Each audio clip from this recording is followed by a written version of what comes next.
स्थगन पर चर्चा की मांग पर अड़े विपक्षी। सदन में दोनों पक्षों के बीच जमकर हंगामा करते हुए गर्भगृह तक पहुंचे विपक्षी विधायक। स्पीकर डॉक्टर रमन सिंह ने किया निलंबित। नेता प्रतिपक्ष चरणदास महंत, भूपेश बघेल निलंबित। उमेश पटेल समेत कांग्रेस के सदस्यों को किया निलंबित। निलंबन के बाद भी गर्भगृह में नारेबाजी कर रहे कांग्रेसी। आपको बता दें कि उमेश पटेल समेत कांग्रेस के सदस्यों को यहां पर निलंबित किया गया है और सदन में स्थगन पर चर्चा की मांग पर अड़े विपक्षी। सदन में दोनों पक्षों में जमकर हंगामा हुआ है। हंगामा करते हुए गर्भगृह तक पहुंचे विपक्षी विधायक। स्पीकर डॉक्टर रमन सिंह ने किया निलंबित। इस वक्त ये बड़ी खबर निकल कर आ रही है। नेता प्रतिपक्ष चरणदास महंत, भूपेश बघेल निलंबित। उमेश पटेल समेत कांग्रेस के सदस्यों को निलंबित किया गया।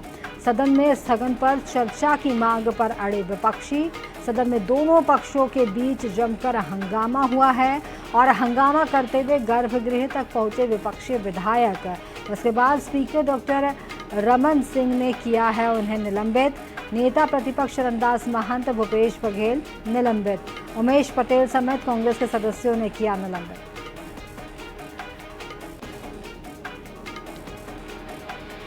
इस मामले पर ज्यादा जानकारी के लिए विशेष संवाददाता गौरव शर्मा हमारे साथ इस वक्त जुड़ रहे हैं। गौरव, यहाँ पर हंगामा करते हुए गर्भगृह तक पहुंचे विपक्ष के विधायक और यहाँ पर स्पीकर ने उन्हें निलंबित कर दिया है। क्या कुछ अपडेट इस वक्त?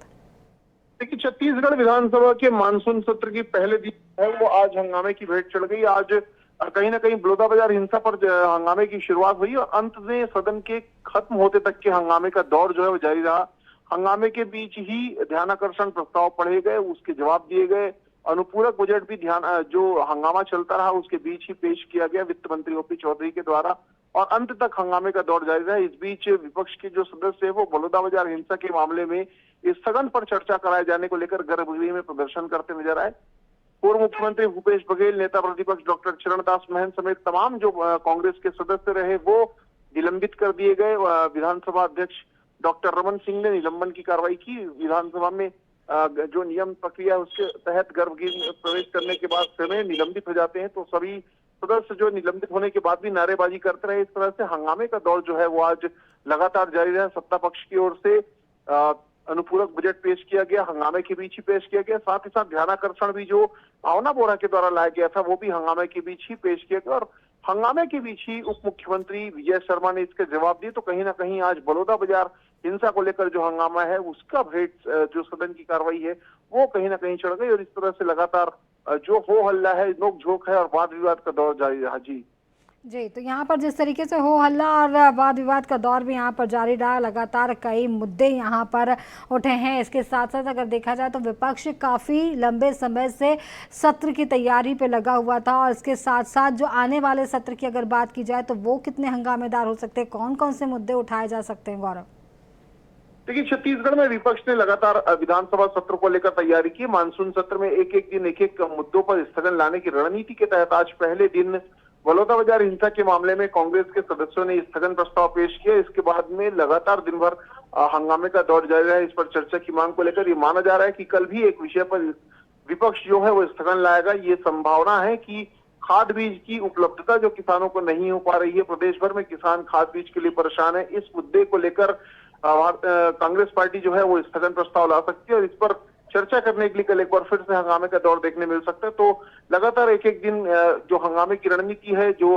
सदन की कार्रवाई को बाधित करके सरकार को घेरने की रणनीति वो लगातार जारी है और इसी क्रम में तीसरे दिन 24 जुलाई को कांग्रेस पार्टी ने ये प्रयास किया कि सदन के भीतर और सदन के बाहर कानून व्यवस्था के मुद्दे पर सरकार को घेरा जाए। तो इसी क्रम में सदन के भीतर ही स्थगन प्रस्ताव लाया जाएगा कानून व्यवस्था को लेकर और सदन के बाहर विधानसभा का घेराव भी किया जाएगा। तो लगातार कई दिनों तक के सदन की कार्रवाई में सरकार को घेरने की जो कोशिश है वो विपक्ष कर रही है और दूसरी ओर सरकार का प्रयास है कि अपनी उपलब्धियों को जनता के बीच लेकर सदन के माध्यम से जाए। तो दोनों पक्षों की ओर से टकराव जो है वो देखने मिल रहा है। जी गौरव, आप हमारे साथ बने रहिए और आपको बता दें कि इस वक्त एक और बड़ी खबर यहां पर निकल कर आ रही है। रायपुर से सदन की कार्यवाही कल 11 बजे तक स्थगित।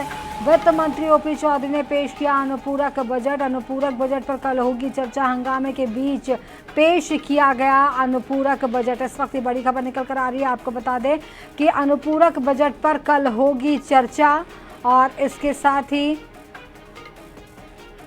हंगामे के बीच पेश किया गया अनुपूरक बजट। सदन की कार्यवाही कल 11 बजे तक के लिए स्थगित बताई जा रही है। तो इस वक्त बड़ी खबर निकल कर आ रही है। आपको बता दें कि गौरव शर्मा विशेष संवाददाता हमारे साथ यहां पर बने हुए। गौरव, हंगामे के बीच पेश किया गया है अनुपूरक बजट और यहां पर अगर बात की जाए तो सदन की कार्यवाही कल 11 बजे तक के लिए स्थगित की गई है। क्या कुछ अपडेट इस वक्त?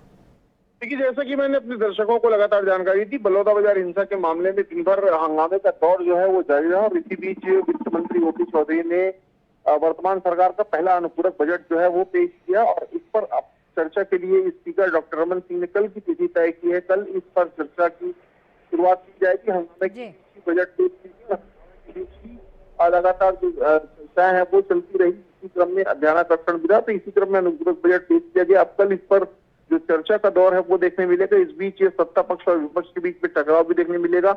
अनुपूरक बजट के बाद आज की कार्यसूची समाप्त होने की वजह से सदन की कार्रवाई को कल सुबह 11 बजे तक के लिए स्थगित कर दिया गया। जी, बहुत बहुत शुक्रिया गौरव इस पूरी जानकारी के लिए।